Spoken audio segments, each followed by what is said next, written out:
Just as the iconic SR-71 Blackbird, the stealthiest jet at the time, was being unveiled to the public, a similar, if not more agile aircraft was undergoing secret testing. And rather than coming from the US Air Force, its development came at the request of the CIA in a project known as Oxcart. On May 31, 1967, the American aircraft taxied at Kadena Air Force Base, Okinawa, Japan, for her maiden flight. Codenamed BLACK SHIELD, the mission began with a secret jet taking off in the rain, traveling 1,500 miles through North Vietnamese airspace, and quickly turning home. Lockheed Martin's highly classified A-12 objective was to perform reconnaissance missions while flying at 3 times the speed of sound. Well ahead of its time, and built utilizing groundbreaking material technologies, the A-12 seemed to be the future of modern covert reconnaissance.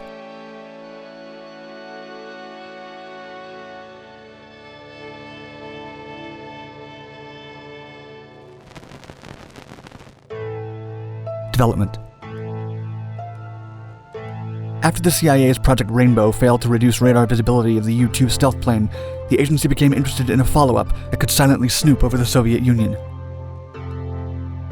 By 1957, the Soviet surface-to-air missiles represented a significant threat to the high-altitude U-2 spy plane.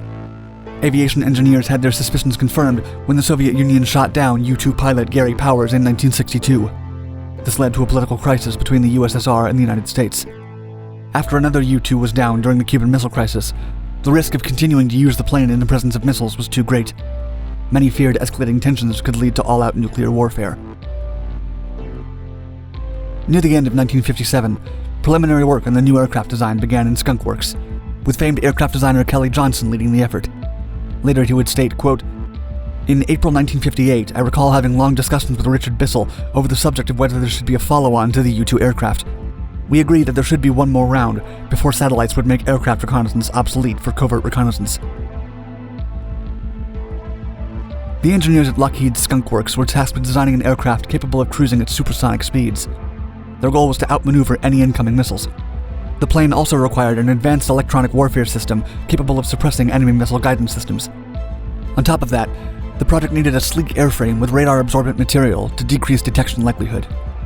Kelly Johnson considered 11 concepts for the spy plane, codenamed Archangel. It wasn't until the 12th design that they cracked it. The 12th iteration of the design differed from others. This model used thin metallic protrusions to the jet's sides that decreased its radar profile and improved lift. Because the proposed A-12 was an incredibly advanced project, Lockheed had to investigate and invent new technologies still used to this day. Chief among these new technologies included manipulating titanium. Needing to be more heat-resistant than any prior aircraft, the A-12 required sturdy titanium. Ironically, the global exporter of titanium was the Soviet Union. Therefore, to secure materials, the CIA set up a chain of shell companies under trumped-up contracts to purchase the metal. Once in America, the challenges of working with titanium mounted. The hard metal was almost impossible to shape, so Skunk Works had to build new drill bits and develop a novel hybrid manufacturing process. Their efforts resulted in a one-of-a-kind aircraft capable of flying for 3,000 miles at Mach 3 without refueling. Even after spending most of its fuel, the plane could sustain a cruising altitude of 90,000 feet. Its camera, too, was vastly superior to that of the U-2. The A-12 was both a safer and superior reconnaissance aircraft. Lockheed manufactured 12 of these classified jets, in addition to a 2-seat trainer called Titanium Goose. First flights. In April 1962, the first 2 A-12 took off from Area 51. At the time, the plane was fixed with the less powerful J-75 turbojets. Lockheed entrusted 16 Air Force pilots to test them.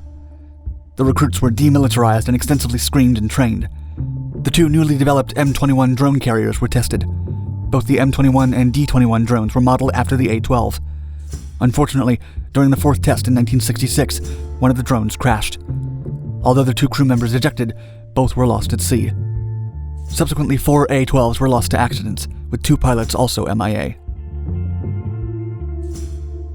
Finding the right pilots had been a challenge, since the CIA demanded several strict qualifications and considerations. Pilots needed to be shorter than 6 feet and to weigh less than 175 pounds due to the small cockpit. They could only range between the ages of 25 and 40. Furthermore, the pilots needed 2,000 or more hours of stick time to be considered. Those with considerable experience piloting high-performance planes were given priority.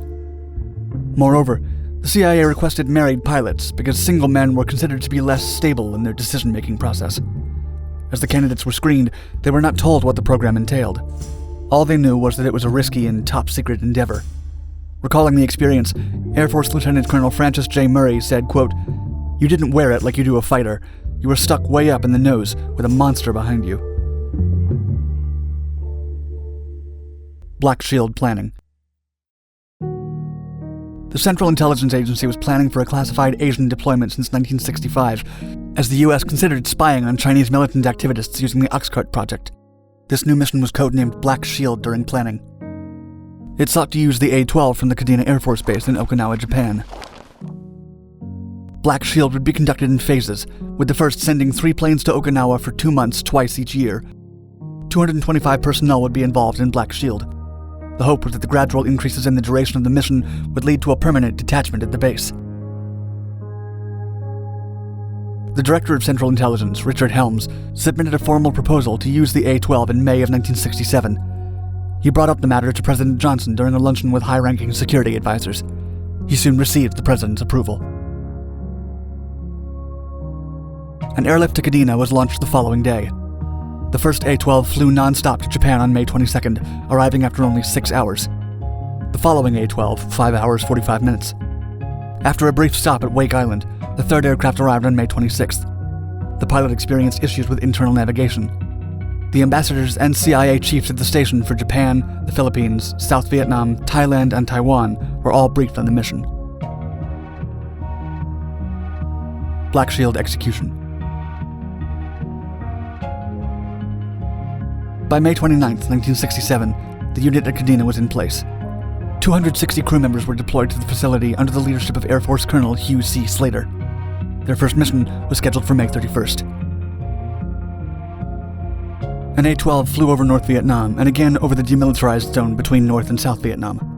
Flying at Mach 3.1, 80,000 feet above the ground, the A-12 ventured for 3.5 hours. As far as intel went, the mission netted positive results. While the A-12 wasn't designed for hostilities in Vietnam, the war was raging by the time testing was complete.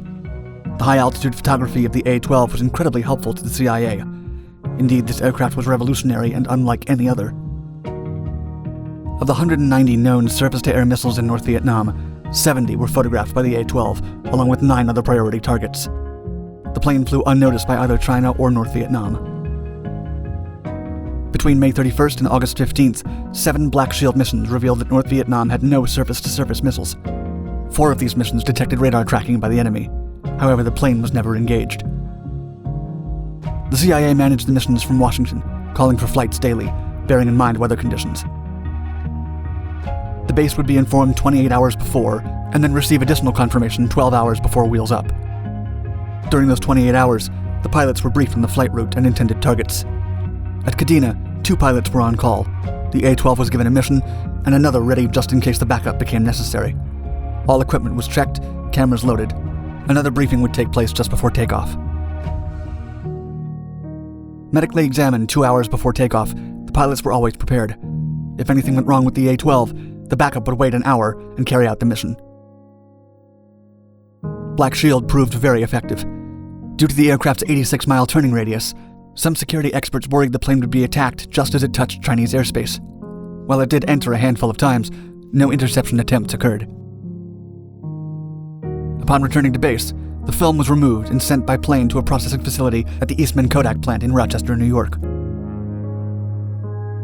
Halfway through 1967, the U.S. Air Force in Japan began processing film so it could be expedited to military officials in Vietnam within 24 hours of each Black Shield mission.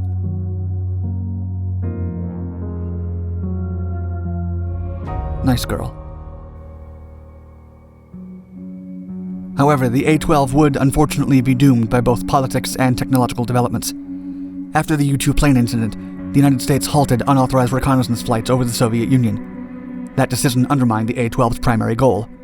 Moreover, the development of the Corona spy satellites operated by the CIA introduced similar reconnaissance capabilities.